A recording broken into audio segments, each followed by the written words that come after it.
What's going on YouTube? It's time for the year 2 off-grid homestead update. This is a sequel to the previous video that I made last year, right around this time, end of August. It's actually August 31st today. You know, there's still plenty of months left between now and winter, and there's still a lot of projects that I need to complete before then, but to keep it consistent, I figured I'll give you another sequel and give you an update on the homestead this year. So the first thing that you're gonna notice here in the background is the foundation. And that was really the main brunt of the work that I got done this year. Septic there, right here in the back corner, that's going to be the water line, and we're gonna put that in onto the foundation, pop it up right here, have the water room here in the back corner, and then the main door is going to go over there, east side. And today we're putting in the radiant floor heating coils,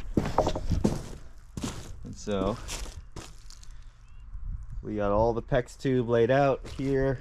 We got this one in right here. This is looking good, and then they're all going to come up here into the manifold. Well, basically the water goes in and then circulates, heats the cement slab, and then cycles back to the manifold, and then there'll have to be a boiler or something here where the wall is going to be. We have Carmen Rail helping us out. How much longer do you think until you're done, Carmen? It's done when it's done. You want it done right, or you want it done fast?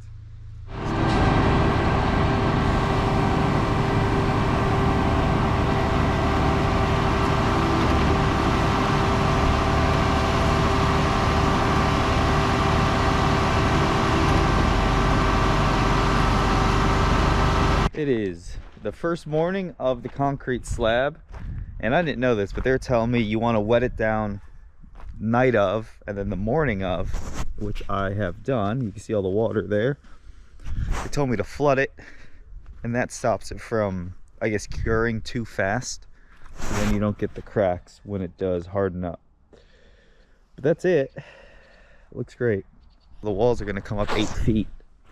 Here's all the rebar, and that's the footer. So that's the perimeter of the slab. And what we'll be using are these ICFs, they're called, insulated concrete forms. Check this out, huh? So this is a corner piece, and then we stack these up just like Legos, and then we fill that with cement. So this is the outside of the house, and this is the inside of the house.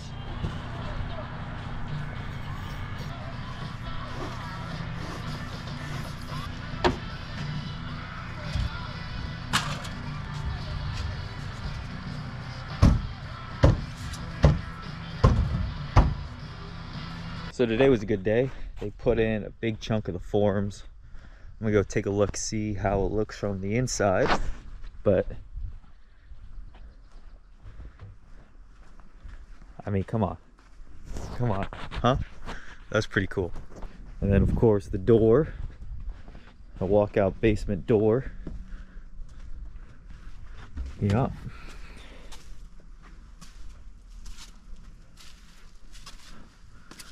And they're just stacked together just like Legos. Oh, my first house guest. Knock, knock, knock. Well, come on in. Oh, It's always an open door policy for Carmen. I appreciate that. I love what you've done with the place here. I remember when this was just packed sand. It was packed sand. Oh, Now, nice. With the metal shavings here. we got the metal shavings. The styrofoam. Styrofoam's nice. The body armor. The Well, yeah. energy drink. Energy drinks. We need Necessary those. to get you through the You need those. Look at that. Look at this radiant heating. Look at how fucking on the money we were, right against the wall. Right against the fucking wall, huh? But here's the septic. Look at that, huh? Oh, they already got some insulation sprayed on it. And this right here, huh? This looks good. Pretty exciting. The forms are complete, put in, installed. Now I'm just waiting for them to come back and fill it with concrete. Here we go. So that's the back end of the house and the front end. And you see that little patch there? That's literally what that is. That's a patch.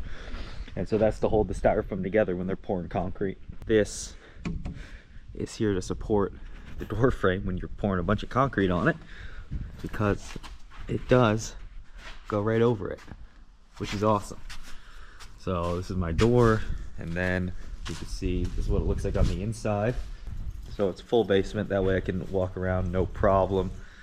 And there's a little bit of an echo in here now, which is kind of cool. I didn't even think about that. It's a big space, and I'm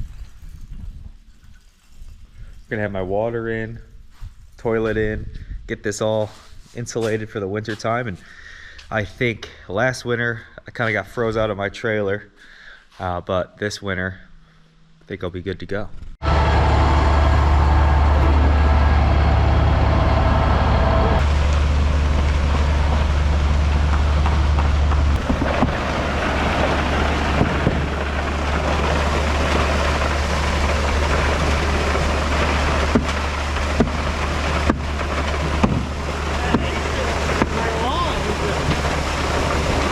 Get this on film.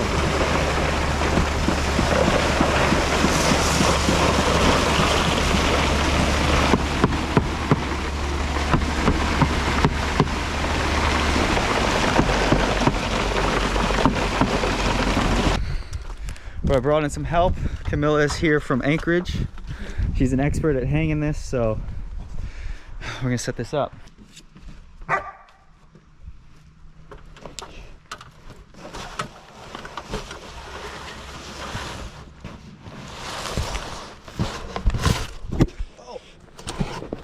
Tripod. Oh,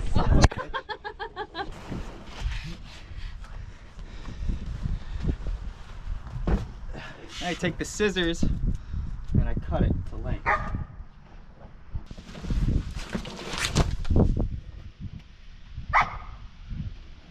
Alright, get this edge lined up. Good on my side.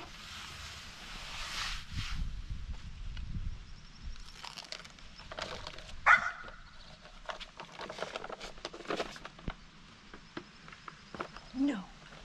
No, no, no, no. Oh no, did it fold on itself? No. Gotta pull it. There you go. That's what happens when you call me an expert.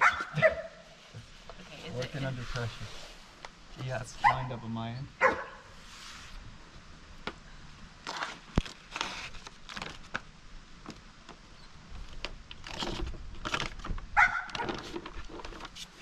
No! Okay. You got it? Yeah, I got it. Hold this down.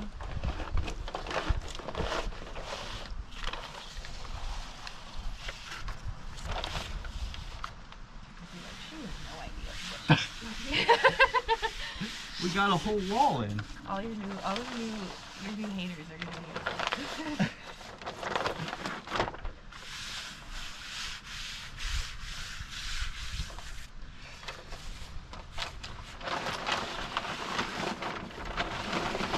Well, it's just about time to bury this foundation back below the sand.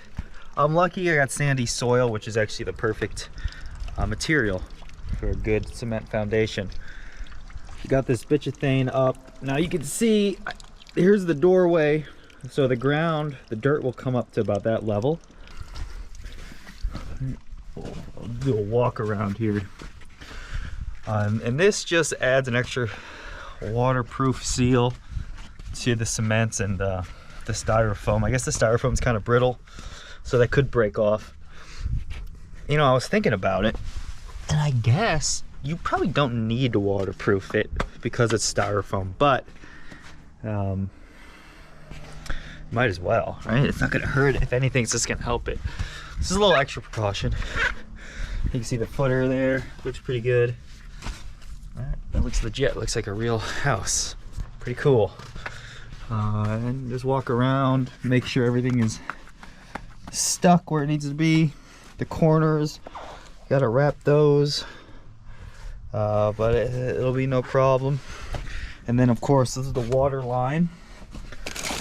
So that jams up into the foundation, but I'll dig a trench while we're burying the foundation. I'm gonna have a trench dug. I believe that's 10 or 8 feet deep to the well. I'll be good. There's a bitchathane.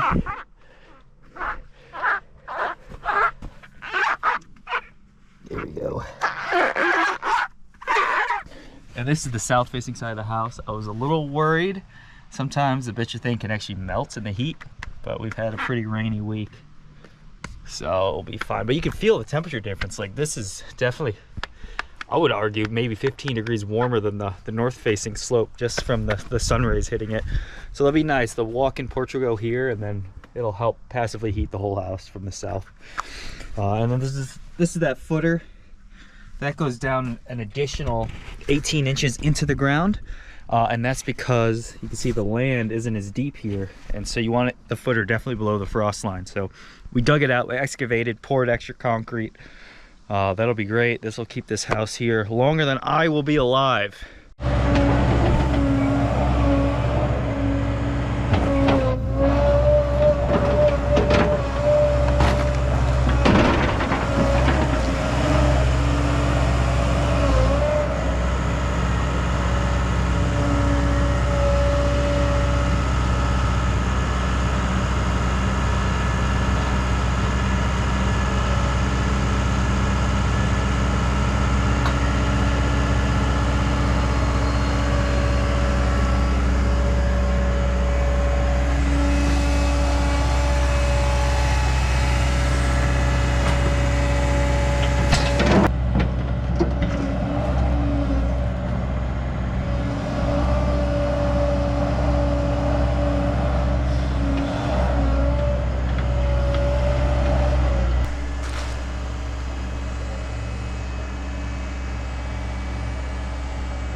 Right.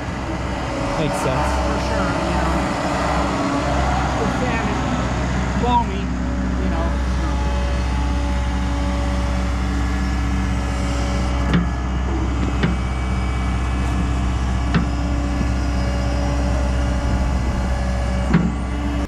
So styrofoam, and then 8 inches of concrete. And that's gonna give me an R value of about 20. And then of course I buried it underground. It was actually held up. I wanted to get this done by July, but it took till about August, end of August, to get it done because they can't pour concrete when it's raining out. And now you can see there's plenty of water on it now because it's been raining. It's basically turned into an above ground pool, or an in-ground pool, since I buried it. But yeah, I had to wait. I called them up in April, and I had to wait until end of July before they could even pour the concrete because it rained so much this year. Rainiest spring of all time, some people were saying, or at least in a long time. Coldest year in a long time up here in Alaska. So really rainy, really cold, and it just delayed. It wasn't just me, the whole peninsula and Anchorage included in that just got pushed to the end of the year. But let's go take a look at the finished product. All right, this is what it's all about, people. Wow.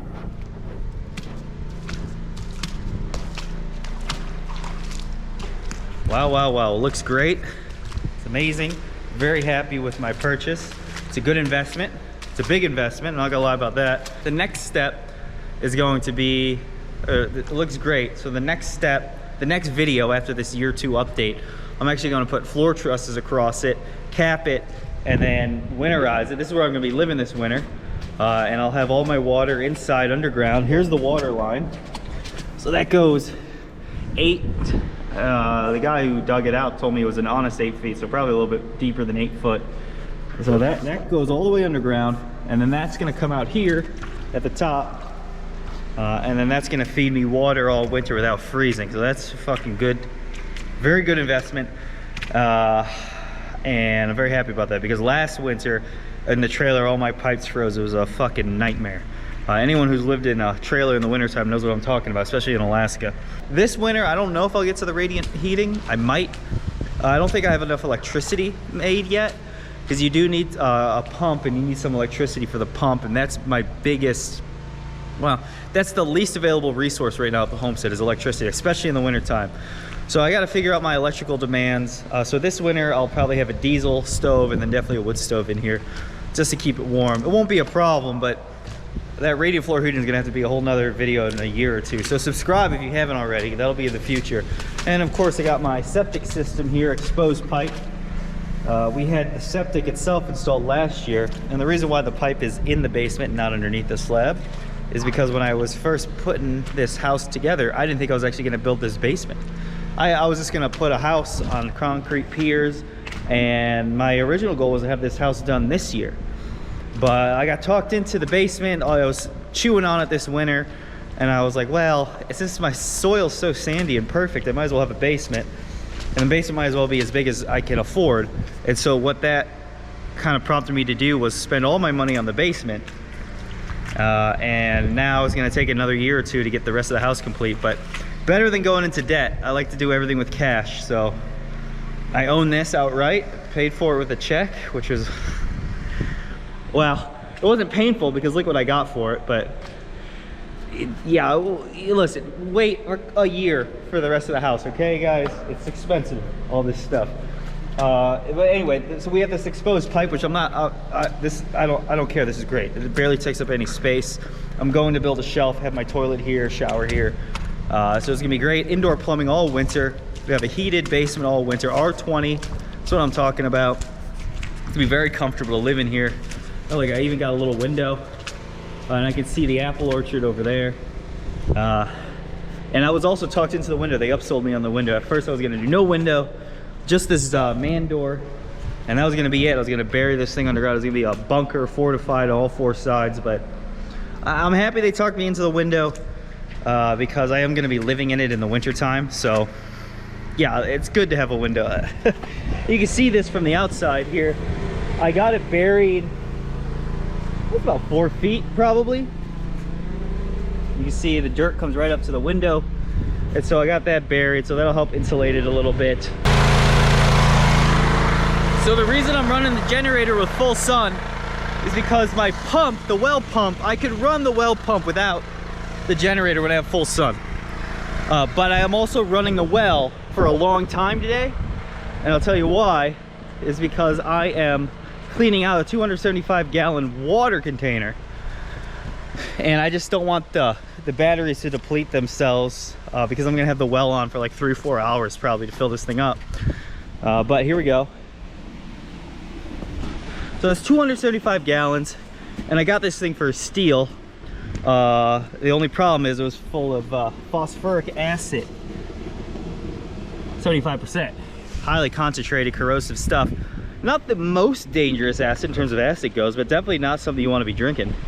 But I got it. There's a fish processing plant here on the peninsula. What they do, they take the fish scraps, grind them up, and then they extract the omega-3, the oil, and then they sell it to supplement manufacturers, dog food treats, whoever's using omega-3. So if you're buying fish, a fish omega-3 fish oil, it's probably coming out of this plant up here by me, which is kind of cool. But anyway, they have all these containers, and they sold me one. And they said, well, all you do is clean it out. So first I just gotta fill it up with water.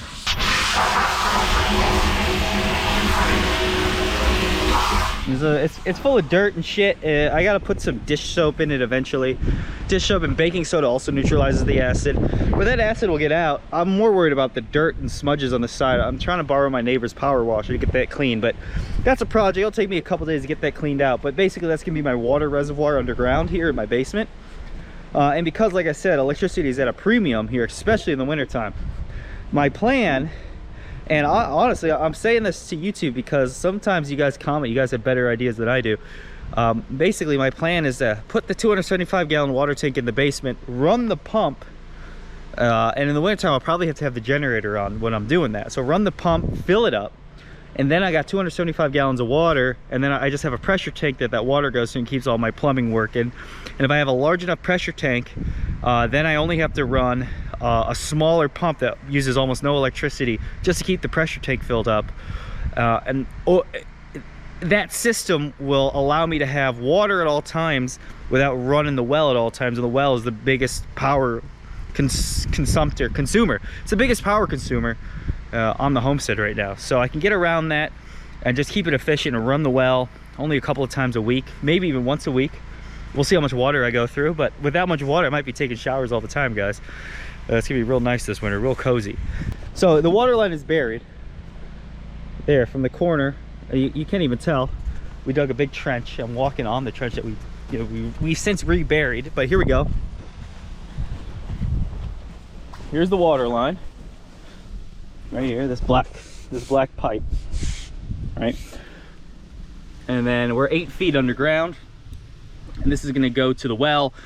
I gotta call the company out here. They basically have to put in a pitless adapter, so they dig down about 10 feet, drill a hole in the well, throw this hose into the well, and then we're running the water to the house underground. It never has to come up, and then I don't have to worry about it freezing. But it's kind of a pain in the ass, as you can see. But this is cool. Look at these sediments here. Like, look at these heavier rocks, and then we get that beach sand again at the top. And so you can see the stratification of the soil here. This is from far back. You can see that. See, it's like fine sand, heavier stuff. And basically what we're looking at is an ancient flood of some sort that pushed all this sand up here. And there's a lot of debate about how old it is, but I think it's fairly common knowledge that this place was glaciated, you know, during human civilization. I mean, I'm talking about post Roman Empire. This place was glaciated. So this flood, some people say this is an older flood that happened before the Younger Dryas period. This might even be from the Younger Dryas period. I'm not a geologist, but it's interesting. You can see the evidence of that. But anyway, here's the well right now, above ground water, and I got this running off here. That's no problem. That comes around easy peasy. The only problem with this setup, like I said, it freezes in the winter time, right? Because you got above ground water. It's 0 degrees outside. The second that water stops moving, it's going to harden up on you. So that was kind of annoying this past winter. So I fixed that with this trench, and I'll get that pitless in. But it's work, guys. It's work. Basically, we got the 6 panels here, 1 2 3 4 5 6, and they're faced due south right now. So due south, due south. There's the sun up there, obviously that's where it lives. And so we're filling this up, and the solar system this summer has been really good. The upgrade that I made from last year was I doubled the battery capacity. So last year I had 4 lead acid batteries. This year I have 8, and it's like getting a brand new system. It's awesome. It'll rain for 2 days straight here, and I'll be making literally 5 watts in nothing for the day, and I can get about 3 days worth of power out of those batteries without running the well. If I run the well, I have to turn on the generator, but just with computers and then keeping my pressure tank in the trailer charged up, plenty of electricity, guys, and I'm pretty happy about it. So what you're looking at, you got 2 screens. That one on the right is the inverter screen, and that's showing how much power is going into the batteries, how much power the batteries have. And you see I'm blasting with 1400 watts juice right now, which is from the AC input. And then if you notice that smaller screen there to the left, that's the how much power the panels are making. So the panels are making over 700 watts right now, which is great because one is actually in the shade even. So I'm making tons of power from both the panels and the generator, and that's going to top off the batteries here in a couple of hours, and then that'll last me 2-3 days. If the sun never comes out, the sun keeps coming out, I don't have to run the generator at all. So it's great. So okay, so the next project here that you guys are following me on is obviously the apple orchard, right? I put up that fence. That was a whole video in itself. Just to recap, these are 8 feet tall, but I got the apples in. I got 40 of them, 40 trees. There's one there, and then 16 feet apart so they can spread and grow. And there's another one right here. And I planted these in some of the wettest days this summer. Just was deluging, like heaviest downpour of my life, felt like. Especially because I was out in it all day, just digging holes and getting these trees dug. But I'm carrying in the topsoil to the property, and the truck got a little stuck in the sand here, but it's all good. I'm basically sledding it over shovelful by shovelful. So basically I excavated 30-inch circumference, about 20 inches deep, around where the flag is. That's where the trees are going to be planted. You can see we got rows here, a row here, and I excavated that soil, ripped out all the roots, which Took me longer than expected. A ton of roots here, which is a good thing, because that means the trees are growing here. And I'm gonna fill these craters with topsoil and then put the trees inside of them tomorrow. Just about finished up here, 9 p.m. July 15th, I think. It's pouring rain, 2 inches today, which is actually perfect for transplanting.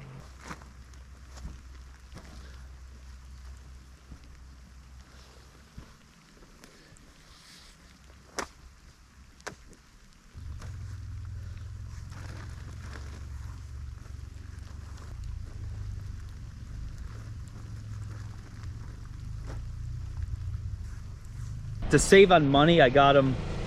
Basically, this is their first year. They've never wintered, and so it's a lot cheaper to buy them fresh and new like this because they're young, they're small. It's just gonna take me about 5 years to let these things mature, and I might lose a couple. I hope I won't, but there's the one I've been worried about. See, over here in this corner, this tree right here. Look at that. I don't like that. But this one too, this one's kind of giving me the same problems. Only 1 leaf left on it. So I'll tell you exactly what that is. That's sunburn. And in my mind, because it was raining all spring, like you guys have no idea, it was rained every day for like 2 months. And so in my mind, I was like, oh, those trees are small because they don't have enough sun. So I put them in the sunniest corner of the orchard. Wow. Looking back at it, I sunburned the shit out of them because they're not used to having that much sun. I should have put a bigger, healthier one in the sunny corner and put those in the shadier corner and let them grow. But anyway, now I know, now you guys know. To give you a holistic view of the property, I'm going to show you the corners of the property that you might think I forgot about, but they're not forgotten. They're just in disrepair. You can see a couple of trees I knocked over to put the I had 2 trees there, and I hate cutting down trees because it takes them so long to grow, but that's right where the well is going.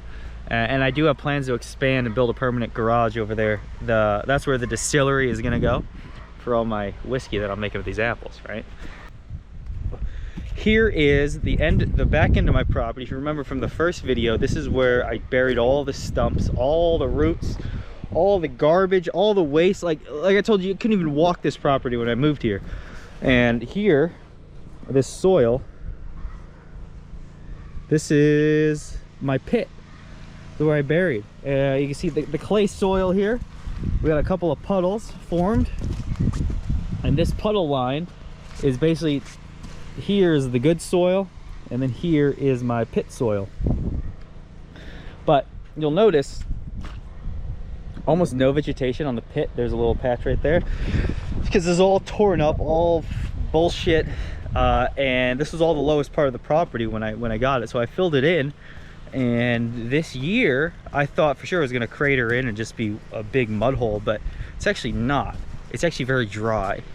I mean, that's the puddles we got, some moose prints. That's it. I mean, this is knee deep of mud when I bought it, so I'm very happy with this. I basically doubled the size of my yard back here, and it's gonna let me just do all kinds of stuff. Next year I'm gonna plant a meadow, wildflowers, clover, that kind of thing, just to get some ground cover here. You know, eventually I might put greenhouses back in here, but it's good soil, and so I'm going to keep it open from the forest from coming back. So I'll plant a meadow, and I'll just kind of sit on it until I get more ideas. Maybe I'll expand the orchard if that goes well. And then here, all these sticks, see that? Those are my salmon graves. So I planted a bunch of salmon carcasses here. That's so in the spring I can dig them up and then fertilize my trees with them, because if you fertilize the trees too late in the year, they'll actually go through a growth spurt and then freeze and die. I mean, there's almost no standing water on the property after a huge rainstorm, just a couple of puddles. And this is just, I can expand, I could double the orchard, I can get 80 trees in here, maybe 100 trees, over 100 trees if I really wanted to expand it back here. I know, it's just nice to have options. It's actually, I'm paralyzed. Analysis paralysis is the word I was looking for. There's just so many options, so I don't know what's gonna happen, but I know good things are gonna happen. I'm just gonna keep the trees from growing, put the meadow in here, and we'll just keep on keeping on. And that looks nice, right? Doesn't it? That looks really nice. So Carmen kind of helped out with that, and here's my compost. Basically I get the cranes, I get these sandhill cranes, and almost every morning they come and they pick at the compost pile to eat my scraps. So I'm feeding cranes, which I don't hate because they're actually huge. They're really cool to look at. They're like 3 feet tall. Huge animals. And but this is the back end of my property. It's not forgotten about. It's just not my priority this year. But like I said, next year I'll plant the meadows, get some wildflowers and clover going, maybe get some bees in here. And the way we buried the basement, it's sloped. You can see that slope. It's sloped away from the cement because all the water we want to wash out that way. Another good thing about this woodshed is that it's due south. So this is south facing sun. You can see I'm right in the sun right now, midday. And so every day that it's not raining or cloudy, this wood just gets dried off completely. Even in the winter time, I still get direct southerly rays that hit my wood pile. So this is the driest way to store wood. And you want it dry, and you want it dried off as much as possible, especially in Alaska, and especially with all this birch I got. So it's gonna be good. I've been burning a lot of it. It burns great. The thing about birch versus spruce, birch burns hotter and slower. And so it's a way more valuable wood up here, and I'm lucky that I have so much of it. The negative thing about birch is that it rots quickly. So it's a really hard wood, so it dulls your saw to cut, and then in about 3 years, all this could be rotted. So I gotta burn it, use it or lose it situation. So there you go. So I got a lot of birch for the next couple of winters, and that'll be good. You know, that's year 2, that's the update. A lot of work getting done. Right now I'm in a race against winter to get this basement capped and move in. Because it might look hot and sunny out right now, but in less than 30 days time we're gonna get frost on the ground and the water's gonna start hardening up on us. So I got about 30 days to get my ass in gear and get this thing covered up. Plus in that 30-day time I also have a 10-day stretch where I'm moose hunting, and so that'll be, I can't say no to the moose hunt. You gotta go, you gotta get the meat. I mean, you can only hunt them for a couple of weeks when they're in the rut. So you gotta go. Just like when there's fish in the river, you gotta fish. When the moose are in the rut, you gotta hunt. But it's just been a gorgeous year. I've learned a ton. I've got a lot of work ahead of me still. The viewers like you really make my day. I love reading the comments. I read them all, because what else am I gonna do, especially if it's raining outside? So ultimately, I think we got a good community here on the channel, and I just want to thank you guys all for watching. And hopefully I'll get a couple new videos up before winter. You guys can see my progress with the floor, and maybe some other cool projects that come my way. All right, talk to you guys later. Bye.